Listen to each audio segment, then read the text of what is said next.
Arabia. This is Ring Talk Live Worldwide, your inside look at the world of boxing and MMA. Before we get into next week's fight, Tommy D, I want to mention the knockout of the weekend. Ramon Cardenas, of course, 23-1 and 23-1 now, 12 KOs, knocking out the undefeated Rafael Pedroza. 15-0, came in with 11 knockouts, but sometimes the old guy go.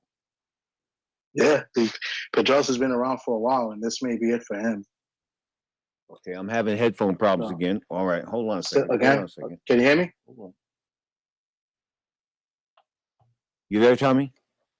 Yes, sir. Perfect. Can you hear me now? Yeah, I'm having more headphones. You name it, it's happening here today. Headphone wall falls on. Anyway, I thought that knockout was a knockout of the weekend, and I thought that kid really showed that he's got some ability. I mean, the punches that he knocked him out with were nice. Yeah, I honestly didn't really get to see that fight. I did see some other fights. So the Joey Gonzalez and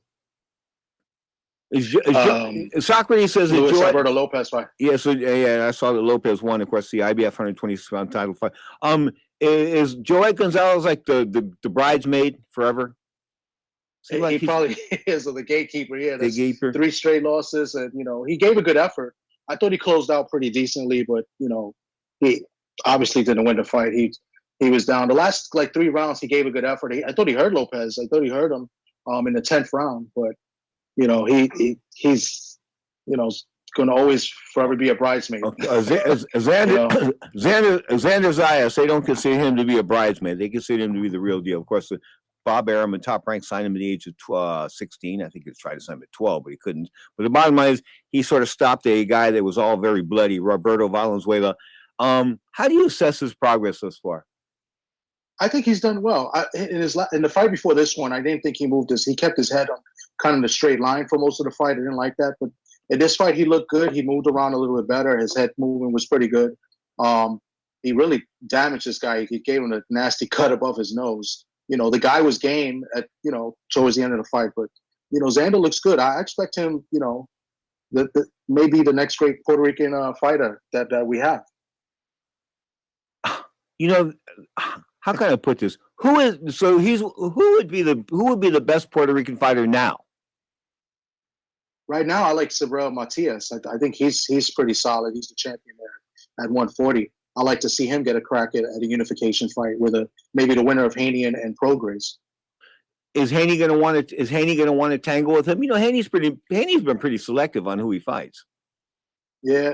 I mean, if he gets by Prograis is a dangerous fighter, right? He has punching power. He can box a little bit.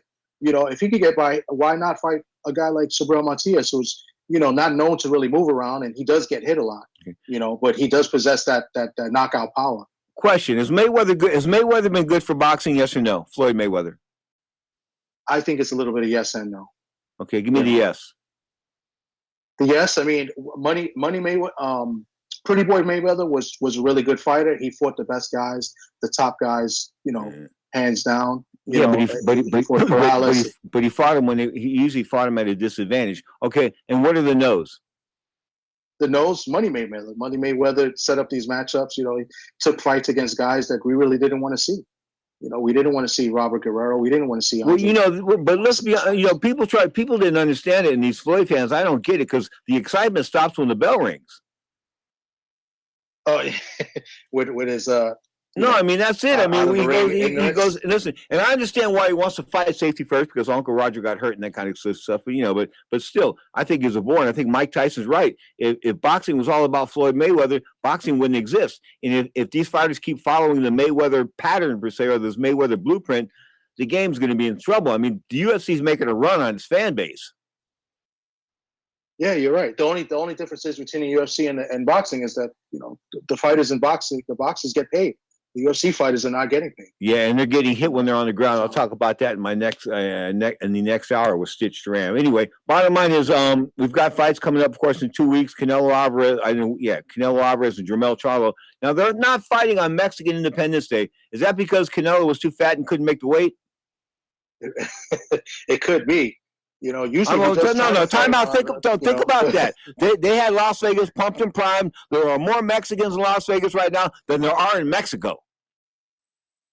Yeah, and he should have, because there was no fights this weekend. It was the fights are on Friday. Okay. Right? As Zepeda was last night, why not make the fight this weekend? It must be he needed extra time.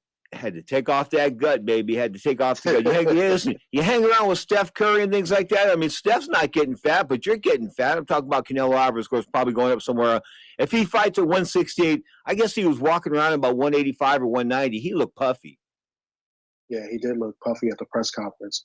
He's probably walking around about 185, like you said. Okay, so I mean, I remember Chavez and Meldrick Taylor, the rematch going down in the Mexican Independence weekend. Of course, didn't Oscar De La Hoya and Felix Tran, that was less than exciting. That went down on that weekend. Any other fights go down on this weekend? Well, yeah, Oscar De La Hoya in Trinidad, 1999, September 18th. And then, like you said, the rematch with Meldrick Taylor and Chavez, which Chavez knocked him and stopped him in the 8th. But they did have the round of the year in round 6. That round 6 was a hell of a round. You know what? Meldrick was damaged. I saw Meldrick. I saw the licking he took that night, the first fight with Chavez. I mean, he was beaten to a pulp. The life was beaten out of him just about. His spirit was beaten out. I mean, he was just done. And when he looked at the referee, when he looked at Lou Duva standing in the corner instead of the referee, and the referee was trying to get his attention, I mean, that was the end right then and there. But the bottom line is he was wrecked. I mean, he was put through a meat grinder, and then they put him in the meat grinder again. Yee. With Terry Norris. Yeah, Terry Norris. Before that, yeah. Because after the first Meldrick fight, after the first Chavez fight, he fought Terry Norris a few fights later, and he stopped him in the fight. That was in Palm Springs. That was pretty sad. Yeah. That was pretty sad. Yeah. Speaking of Terry Norris, somebody asked me to describe him the other day, and I said he was chinny. You think that's a good way to describe Terry Norris, chinny? Yes and no. I mean, if you get hit, you get hit, right? You know, you can take a punch, you can't take a punch. I mean, I wouldn't say that. No, you didn't see enough of Terry Norris. You didn't see it. Now let's talk about Zhou Zhang. Of course, next week in Joe Joyce. What's going on with that? How do you see it? I think we're going to see the same thing, unless Joe Joyce can make some type of adjustments. But I think at his age and now, I don't think he's going to make any adjustments. He can't get away from that straight left hand. He's slow, and that straight left is going to hit him all night long. I mean, he's slow, and as I said, he's so robotic. He makes Vladimir Klitschko look like Muhammad Ali. You're right. Yeah, I don't think so. I mean, the odds right now is even. They have them both at about a negative 110.